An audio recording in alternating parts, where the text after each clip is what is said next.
Alors, bienvenue à notre rencontre, capsule d'espérance. Alors, ça me fait un plaisir de venir partager la parole. Ce que Jésus veut nous faire comprendre dans ces temps un peu bouleversés, un peu plus angoissants qu'on peut vivre, mais en même temps qui peut devenir un temps pour se ressourcer. Alors, un temps une sorte de retraite.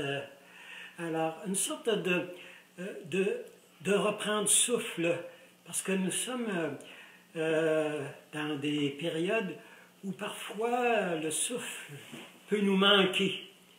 Retrouver notre souffle. Et la parole que je m'inspire aujourd'hui, c'est le parcours de Pierre pendant la passion de Jésus, pendant la grande semaine sainte que nous sommes en train de vivre. Comment Pierre a suivi Jésus dans ces diverses étapes. Et je m'inspire dans Saint Jean au chapitre 21, alors après la résurrection de Jésus, Jésus fait comme une rétrospective de la semaine avec Pierre pour lui dire « Est-ce que tu m'aimes toujours? » 21, Jean 15 et suivant. Après le repas, Jésus dit à Simon-Pierre, « Simon, fils de Jean, m'aimes-tu plus que ceux-ci? » Il répondit, « Oui, Seigneur, tu sais tout, tu sais que je t'aime. » Alors Jésus lui dit, « Bien, occupe-toi de mes brebis. » Et une seconde fois, un peu plus tard, Jésus lui pose la question à nouveau, « Simon, m'aimes-tu? » Et Simon, Pierre, oui, lui répond, « Oui, Seigneur, je t'aime. » Et pour une troisième fois, Jésus lui a posé à nouveau la question, « M'aimes-tu? »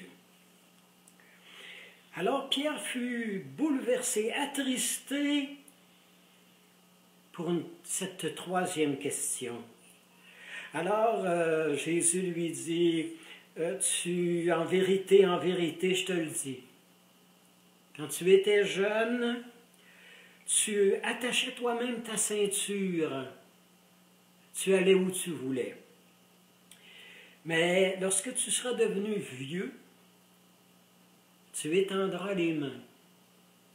Et un autre te nouera ta ceinture et il te conduira là où tu ne voulais pas aller.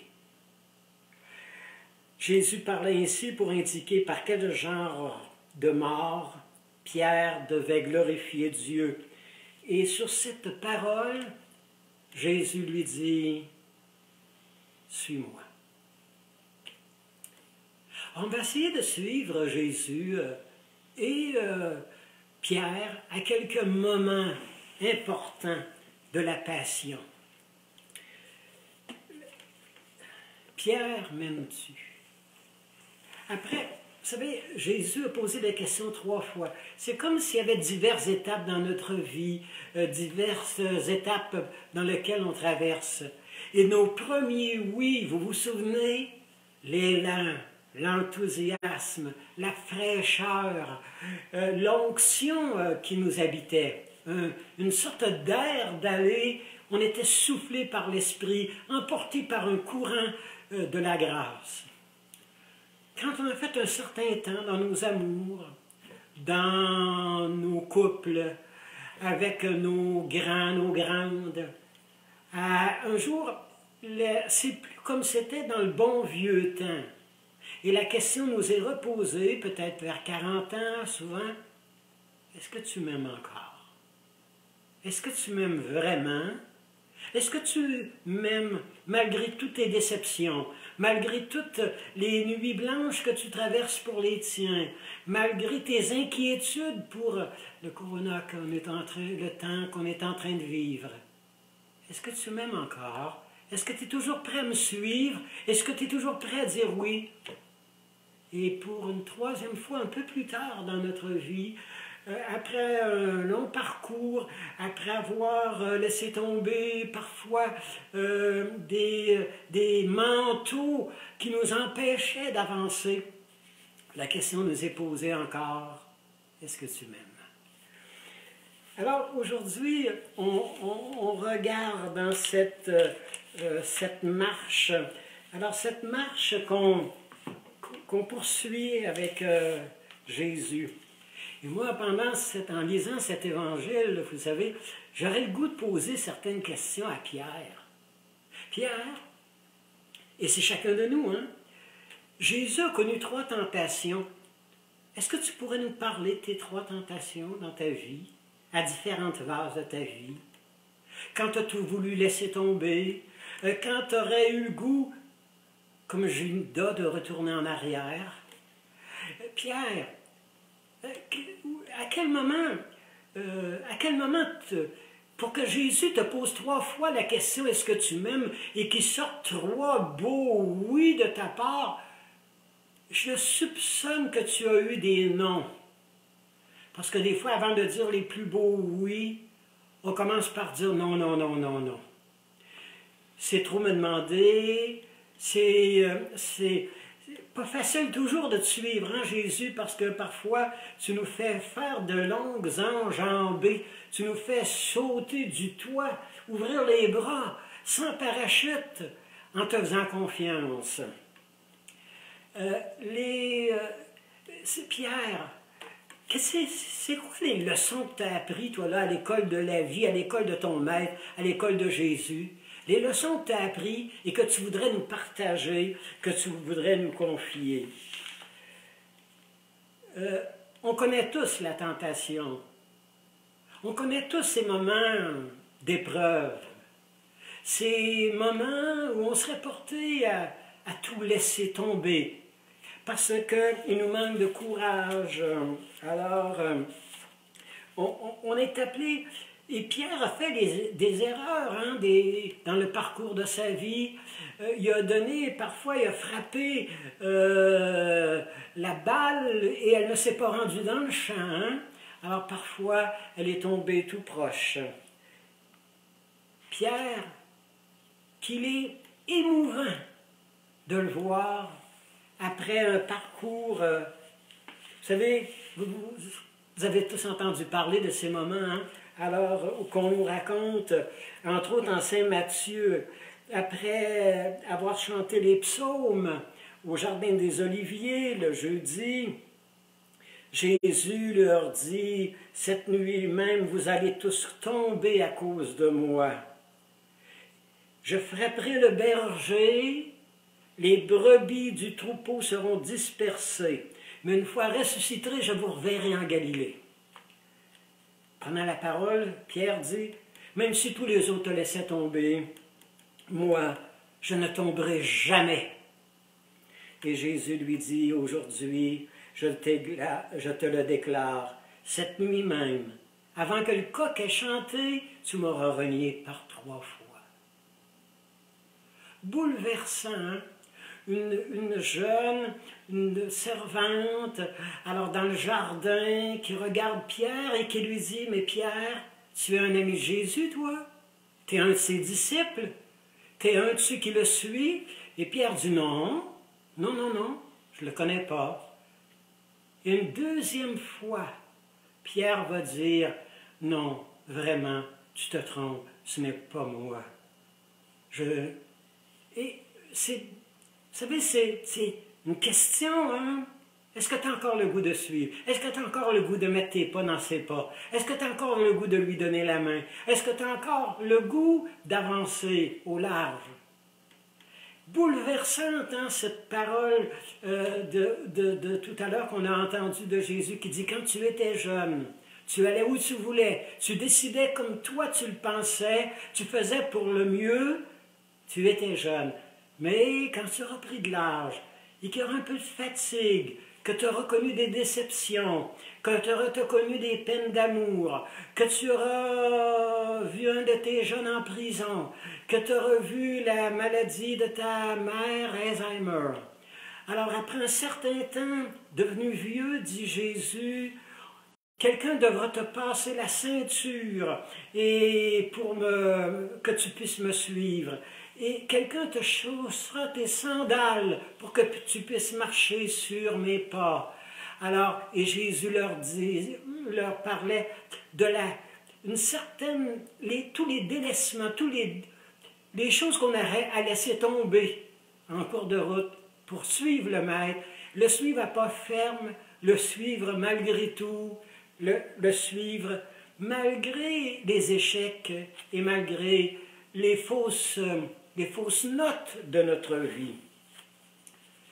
Pierre, après avoir dit non, avoir renié Jésus, Pierre a pleuré, hein? Il a pleuré à chaudes larmes. Et Jésus l'a regardé.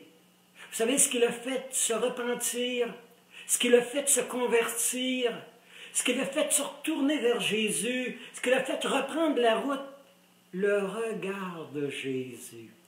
Un regard de tendresse, un regard de bienveillance, un regard qui pardonne, un regard qui ressuscite, un regard qui nous redonne le courage pour la route. Un prisonnier, un détenu à la prison de Sorel, un condamné à 20 ans pour avoir tué son beau-père. Alors, Daniel, après avoir fait un cheminement dans la foi, partagé l'Évangile avec des groupes à chaque semaine, après avoir, vous savez, s'être vraiment retourné, il m'a raconté en me remettant une lettre. Alors un jour, comment il a été regardé par Jésus? Comment est-ce que son changement pour devenir travailleur social à la prison, faire son cours en prison, et aujourd'hui il a été décoré il n'y a pas longtemps par le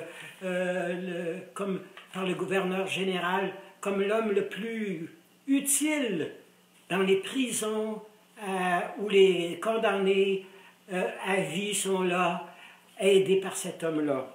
Regardez, il nous dit comment il le trouve. Il s'est regardé dans le visage de Jésus un jour. Il dit au sujet de Jésus, « Ton regard m'a ressuscité. Tu m'as fait déplier les jambes. J'ai redressé le dos. Tu m'as redonné la route vers la fierté. Comme je me suis senti plus riche, plus beau, meilleur, me suis senti aimé dans le miroir de tes yeux. Ton regard m'a remis debout, patient, doux, lumineux. Tu as percé mes ombres jusqu'au bout. Délivré de mes masques imaginaires, je me suis laissé apprivoiser par ton don de visionnaire. Libéré de tout ce qui m'écrasait, j'ai quitté la noirceur de ma gare où je m'étais déposé. Car dans la profondeur de ton regard, j'ai vu un clin d'œil de Dieu. Oh, ce regard, je ne l'oublierai jamais. Pierre, dans le regard de Jésus, il s'est vu plus beau, meilleur. Il a retrouvé le courage de continuer le chemin. C'est assez bouleversant, hein, la grâce d'accepter, c'est Kaïl Gibran qui dit, la grâce d'accepter ses limites, car la tristesse et la joie dorment dans le même lit. On ne voudrait pas avoir de tristesse. On ne voudrait pas avoir de semaines, vous savez, de douleur. On ne voudrait pas voir un des nôtres rester paralysé toute sa vie. Mais, alors, la tristesse et la joie dorment dans le même lit. Alors, il faut retrouver sans cesse, revenir sans cesse à se refaire. Pierre, est-ce que tu pourrais nous partager des leçons que tu as apprises par cœur à l'école de la marche derrière ton maître, Jésus? Et Pierre pourrait nous dire, j'ai découvert d'une façon merveilleuse à son école, à son écoute, en le suivant, j'ai découvert qu'il n'est jamais, jamais trop tard pour Dieu. Il n'est jamais trop tard pour Dieu pour tendre la main. Il n'est jamais trop tard pour la Samaritaine, pour le bon larron, pour Zachée, pour Marie de Magdala. Il n'est jamais trop tard et Dieu fait des détours. Dieu retourne ciel et terre pour aller chercher la brebis perdue, la 100e brebis égarée, le malade, l'handicapé, le malade mental, la personne qu'on a rejetée, celui qui s'est séparé dernièrement, celui qui n'en peut plus, qui a pensé au suicide, qui a des goûts d'en finir. Il n'est jamais trop tard pour Dieu. Non, non. Personne n'est trop loin, trop perdu pour que Dieu aille le chercher. Le chemin du retour est toujours possible, comme il l'a été pour le bon larron, comme il l'a été pour la Samaritaine, comme il l'a été pour Pierre. Le chemin du retour. Et Dieu n'a jamais dit son dernier mot avec vos enfants, avec cet alcoolique, avec cet homme violent, avec cette dépression d'une maman. Dieu est le maître de l'impossible et il vient toujours nous chercher. Comme dit un hymne, point de blessure, que sa main guérisse, que sa main ne guérisse, rien n'est perdu pour Dieu. Point de ténèbres sans besoin de lumière, espoir de lumière, rien n'est fini pour Dieu. Alors, vous voyez un petit peu là, alors dans Pierre, hein, vous savez, je vous laisse avec une image. Vous savez, le poisson, quand il nage et qu'il rencontre des obstacles, il y a trop de courant et il est empêché d'avancer, il descend plus profond et il se met à nager sous la vague. Sous la vague. Et il peut faire une longue distance, mais faut-il encore savoir plonger? Faut-il savoir encore descendre? Et faut-il encore être capable de se creuser un chemin vers la lumière? Alors nous allons terminer par un chant. Le chant aujourd'hui, miséricordieux comme le Père. Miséricordieux comme le Père l'a été, alors pour Pierre, bien sûr, et tous ceux qui étaient là dans les moments de la Passion, alors sa miséricorde qu'il a eue pour Judas, même si Judas n'a pas été capable d'accueillir, semble-t-il, cette miséricorde, mais sa miséricorde pour tellement de gens désolés. Miséricordieux par le Père, de Richard Vidal, alors, et Donna. Alors, que Richard, que longtemps été ici à la Maison de Renouveau avec nous, alors qui est présent dans plusieurs de nos activités. Vous pouvez l'entendre aussi au sanctuaire de Sainte-Thérèse d'Enfant Jésus, ici à Beauport. Merveilleux, miséricordieux comme le Père.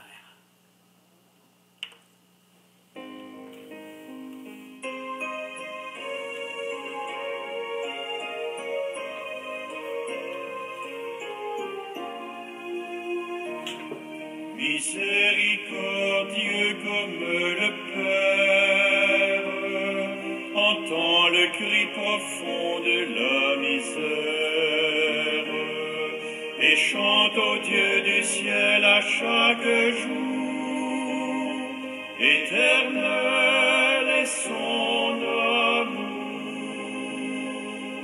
Proclame la bonté de notre Dieu. Le Dieu tendresse qui rassasie tous ses enfants. Crie au monde qu'il est la porte et le soutien des affligés. et tu verras fleurir en eux la dignité. Miséricordieux comme le Père, entends le cri profond de la misère, et chante au Dieu du ciel à chaque jour, éternel est son amour. Deviens pèlerin du don de soi, deviens secours des malheureux cloués en croix. Aide-les à s'échapper des heures noires de l'abandon, et tu verras des cœurs sortir de leur prison. Miséricordieux comme le Père, entends le cri profond de la misère, et chante au Dieu du ciel à chaque jour, éternel